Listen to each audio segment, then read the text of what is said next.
Друзья, эта неделя только началась, и, по сути, в информационном плане является продолжением прошлой недели. Много событий, связанных с поведением политических руководителей гагаузской автономии, визит в Москву.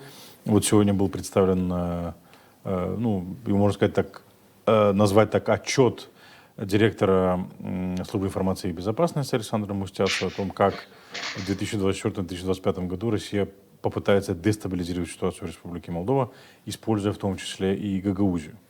Обо всем этом я предлагаю поговорить с нашим гостем, который у нас на связи по скайпу, Уазун Антой, депутат парламента Республики Молдова. Господин Антой, приветствую вас. Здравствуйте, Михаил. Рад вас видеть. Спасибо, что нашли время прийти к нам в эфир. Давайте начнем с визита. Что это значит? Зачем нужен был этот визит, с вашей точки зрения? В Москву, я имею в виду, и потом в Сочи.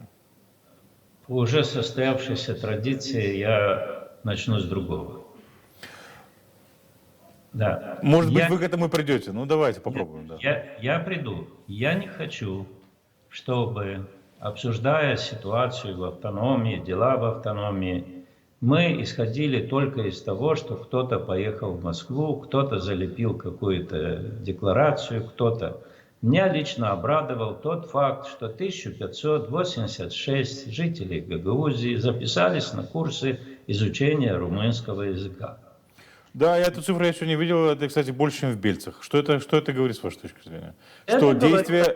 Что действия региональных властей не совсем поддерживаются всеми или что? Нет, я имел в виду, что в гагаузской автономии есть много наших сограждан, которые понимают, что для интеграции в общество, для самореализации, для карьеры нужно знание языка страны, в данном случае румынского языка. И меня радует тот факт, что, повторяю, немаленькая цифра людей, которые записались на эти курсы. Меня радует тот факт, что Виктор Петров является гражданином страны Евросоюза и члена НАТО. Да? Это радует. Это не Румыния, но Болгария, но рядом, в общем-то. В любом случае, тоже член НАТО. В любом случае, тоже член НАТО и член Евросоюза, где неправославные гомосексуалисты бродят по улицам, и их никто не отстреливает. Да. А если вернуться к этим поездкам, это не первая и, к сожалению, не последняя поездка. Мы видим на протяжении последних 2 лет, начиная с 24 февраля 2022 года, когда Россия развязала прямую агрессию против Украины, не говоря уже о том, что агрессия началась в 2014 году, мы видим, что ряд наших то ли политиков, то ли политиканов, не знаю как, и ездят в Москву, невзирая на то, что, моя личная точка зрения, в России установился диктаторский фашистский режим, который уничтожил основы правового государства, который физически уничтожает оппозиционеров и существование, которое размахивает ядерной дубинкой, если посмотреть на некоего Медведева, который когда-то был надеждой российских либералов. Да. И эти люди ездят в Москву. Зачем? Не нужно быть директором службы информации и безопасности, да проспит меня директор, чтобы понять, что Россия и попытается использовать события 2024 года для провоцирования хаоса в Республике Молдова и для того, чтобы Молдову удержать под контролем. Могу только сказать, что так называемая проблема Приднестровья, там на левом берегу были организованы, не помню сколько раз, псевдореферендумы, просились в Россию и так далее, и так далее. Но России не нужна эта узкая полоска земли. России нужна вся Республика Молдова. И поэтому использует в данном случае левый берег Днестра с этими псевдосъездами, колхозами, собранием колхоза, И я надеюсь, у них и использует не гагаузскую автономию, а некоторых людей, которые, к сожалению, представляют гагаузскую автономию. Потому что гагаузская автономия это не только Башкан и некоторые радикальные члены Народного собрания, которые, не могу сказать точно, после которого стакана вина, но точно знаю, что обсуждают, что они будут делать, когда российские войска приблизятся к Молдове. И уже списки даже у них есть, наверное, да? Ну, наверняка есть расстрельные списки. Что ж, когда-то были активисты, которые составляли списки на депортацию, да, после того, как нас освободили. Но сейчас вот те же самые, тот же самый сорт людей, которые считают себя гражданами Молдовы, но желают хаос и войны привнести в Молдову. Опять же, вы согласны возвращаясь к этому отчету, вы согласны с теми опасениями, которые там высказаны, в частности, относительно гагаузской автономии? Потому что из того, что я сегодня услышал, становится очевидным, и это опять же не ново, но тем не менее повод об этом поговорить. О том, что Гагаузию используют в данном случае против независимости и суверенитета Республики Молдова. Ну, я бы сказал аккуратнее, пытаются использовать. Пытаются, да. Имеют намерение использовать. Но здесь, я повторюсь, все совершенно очевидно. Россия попытается скомпрометировать референдум, Россия попытается добиться того, чтобы Майя Санду не победила в первом туре и спровоцировать хаос перед вторым туром.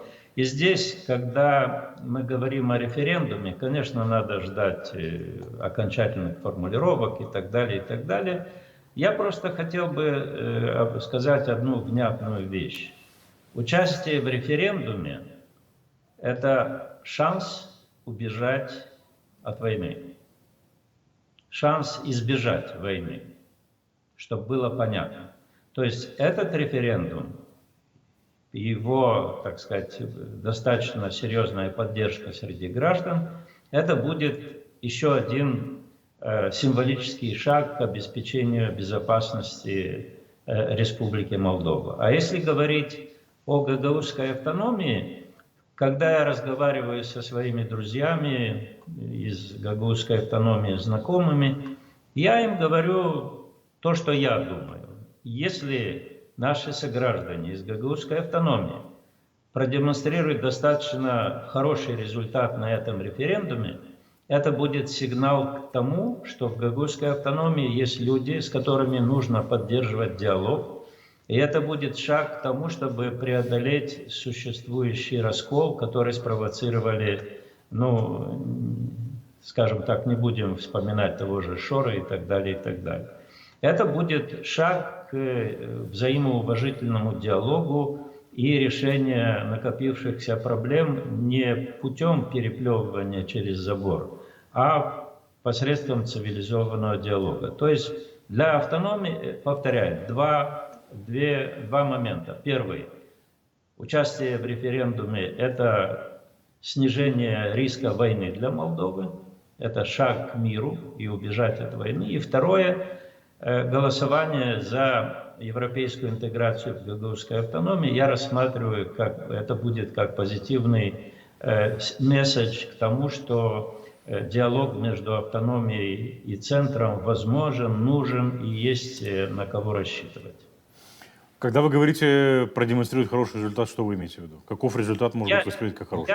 У меня точка отсчета 5,41%, которую получила Майя Санду во втором туре в гагаузской автономии 15 ноября 2020 года. Конечно, я не строю никаких иллюзий, и я никого там не вербую и не заставляю там за что-то голосовать. Я хочу подчеркнуть, что речь идет о референдуме, а не президентских выборах. У нас в Республике Молдова почему-то принято считать, что вот, как нехорошо референдум совместно с днем выборов. Но когда у нас местные выборы в муниципии Кишинева, то люди из пригородов получают на руки, на минуточку, 4 бюллетеня. Один бюллетень за мэра города, второй бюллетень за муниципальный совет, третий бюллетень за мэра пригорода и четвертый бюллетень за совет пригорода. То есть надо уважать наших граждан, они уже достаточно хорошо разбираются за что и как голосует, и не путается в бюллетенях. Поэтому я повторюсь, референдум – это шанс на мир, это шанс убежать от войны. И в этом направлении, я считаю, мы должны поддерживать диалог в нашем обществе, невзирая на поездки, чьи-то поездки в Москву за указаниями, за инструктажом или за грязными незаконными деньгами. Ну, из того, что вы говорите, я понимаю, что вы предлагаете, или, во всяком случае, ваша позиция в том, чтобы вообще на это не обращать внимания, на эти поездки, на то, о чем они там говорили, о чем договаривались и так далее. Нет, почему не обращать внимания? Есть уголовный кодекс, и уголовный кодекс должны чтить все граждане Республики Молдова, независимо от своих политических предпочтений.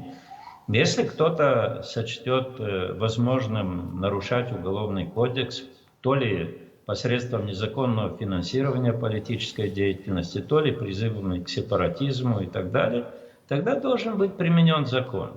А все остальное, конечно, это должно оставаться в правовом поле и в пределах плюрализма мнений. Другое дело, что в Республике Молдова, мы уже неоднократно обсуждали, мы расколотая страна. У нас для одних Христос имеет прописку в Москве, для других в Бухаресте, для одних лидер Клаус Йоханнес, для других лидер Путин. И при нашем повальном христианстве мы почему-то не помним заповедь «не убий», и не говоря уже о заповеди «не укради».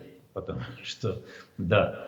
Поэтому ситуация, которую мы имеем, она всего лишь отражает наши качества как граждан этой страны. Раздрай, но я считаю, что референдум – это шанс на объединение, на консолидацию и на преодоление этого раздрая.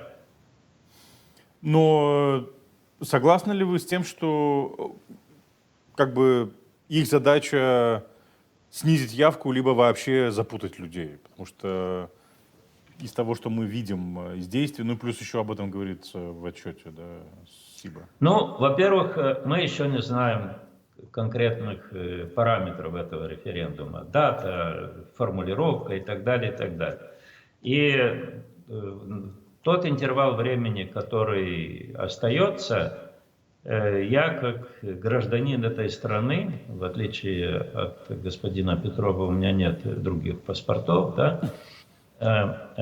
Паспортов стран НАТО, уточним. Да, да. Я буду разговаривать с людьми в троллейбусе, на базаре, с соседями, там, на телевидении, объясняя важность этого референдума повторяю, для того, чтобы убежать от войны. Вот сейчас я прочел информацию, что молодые люди в Молдове стали получать повестки. Да? Там обычная рутина, связанная с военной подготовкой. Ну, весенний призыв, да? Весенний призыв, я правильно понимаю? Некоторые наши сограждане переполошились, что наших детей забирают на войну. Так вот, не надо пугаться, уважаемые сограждане. Надо выйти на референдум, спокойно, уверенно, осознанно проголосовать за европейскую перспективу и тем самым уменьшить вероятность того, что на Молдову обрушится российская агрессия.